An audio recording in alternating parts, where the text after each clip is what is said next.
Hi, my name is Kate Mullen, and I'm an elementary mathematics Masters of Education candidate at the University of Alaska Southeast. This is a video tour of my master's portfolio. I would like to walk you through a few of the important things in my portfolio and show you where to find them. On the left side of the screen, you will always find the menu bar.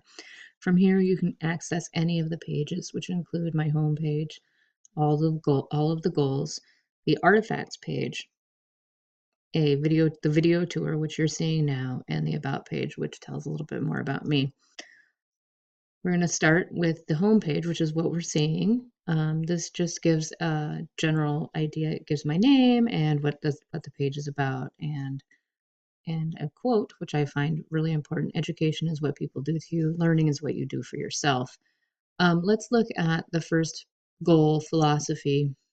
Each page is going to be set up in the same way. It'll have the goal, a quote which I find pertinent to the idea that's talked about, and then it will go into my discussion. Following the discussion of each goal, you will find two artifacts that support the discussion. They are either linked in or found directly below the artifact. These artifacts are also collected in one page, the artifact page.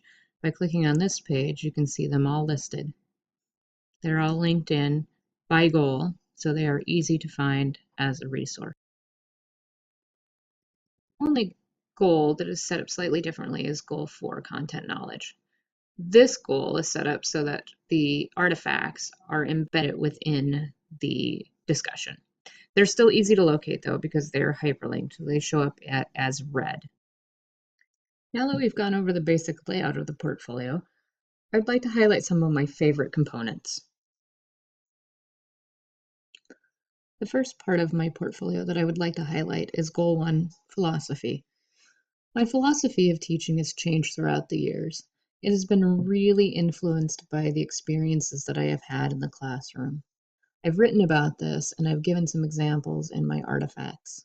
I feel like it's important to be a reflective teacher, and this reflection has really changed my philosophy from my beginning philosophy as a 22-year-old college graduate to my current philosophy. I wrote about that philosophy that I had as a 22-year-old. I wrote, I had heard about differentiated instruction in college, about its merits for student learning and growth. In the happy and comfortable confines of the world of academia, it sounded rather ideal, and I was sure that I would be tackling my first teaching job with such innovation and creativity that my students wouldn't have a chance to do anything but succeed. When riding such a high horse, it is often nice to have a grand reality check. I'd never experienced the sense of failure before or since that I did in myself during my first year of teaching. I struggled. I scraped by. I barely survived. There was no creativity. Student collaboration was a pipe dream. Each day, just before falling into bed in a state of exhaustion, I drew a thick black line through another square on the calendar, hoping to make it to the end of May. That reading came from my first artifact, a blog post I wrote for differentiating instruction through technology. It was after that exhausting and incredibly difficult year that I did a lot of reflecting and changed who I was as a teacher and how I met the needs of my students. As Maya Angelou says, I can be changed by what happens to me, but I refuse to be reduced by it. The portfolio that I'd like to highlight is Goal 3, Differentiation. I've differentiated in my classroom since my second year of teaching. I find that it's an important way to meet the needs of all of my students. Carol Ann Tomlinson writes, differentiation of instruction calls on a teacher to recognize that the students in his or her classroom differ from one another in a variety of ways, including readiness levels, interests, and learning profiles, and to respond to these differences with learning experiences matched to demonstrate individual student need. To demonstrate how differentiated instruction works. Through this master's program, I learned a lot about different technologies that can assist with differentiated instruction. These technologies allow for students to learn at their pace and at their readiness levels, and to build and develop skills which may not be available to them in a paper and pencil-based classroom. Both of the artifacts I present for my differentiation goal allow students to use voice and choice in demonstrating their mastery of the topic. Both of them also use technology to help differentiate the instruction.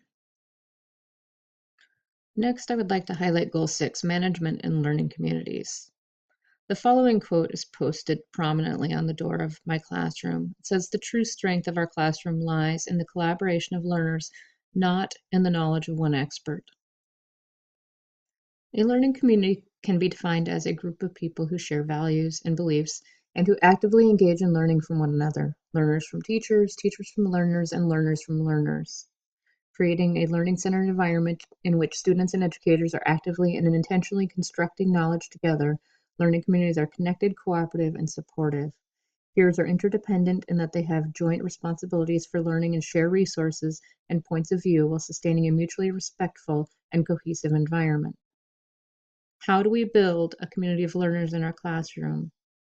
What we first need to do is make our classroom a safe place for kids. When kids feel safe, they're able to develop a growth mindset.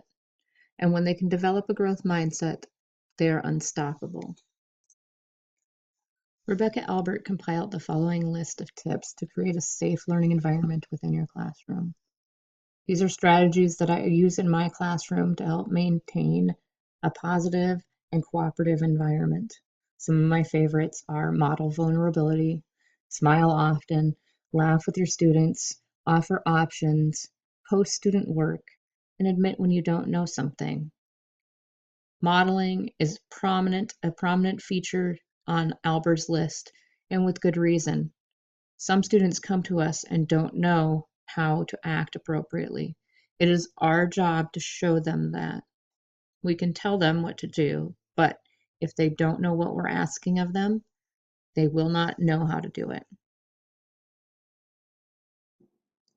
The two artifacts that I chose for the school are two different blog posts. The first one is a language of learning blog post that I did for gamification and open education.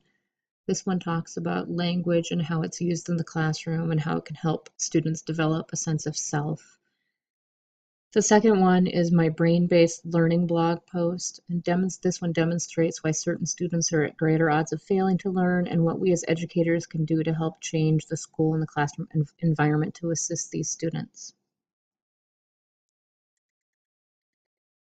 Goal 9, technology. There are two quotes which really caught my eye. The first one is, "Technology will not replace great teachers, but technology in the hands of great teachers can be transformational." The second quote is, "For people without disabilities, technology makes things easier. For people with disabilities, technology makes things possible." Having been out of the classroom for 10 years, technology seems to have changed by leaps and bounds. This is an area of the master's degree where I needed to develop my own personal growth mindset. Because of the things that I've learned through this master's program, I was able to introduce different types of technology in my classroom that I didn't even know existed.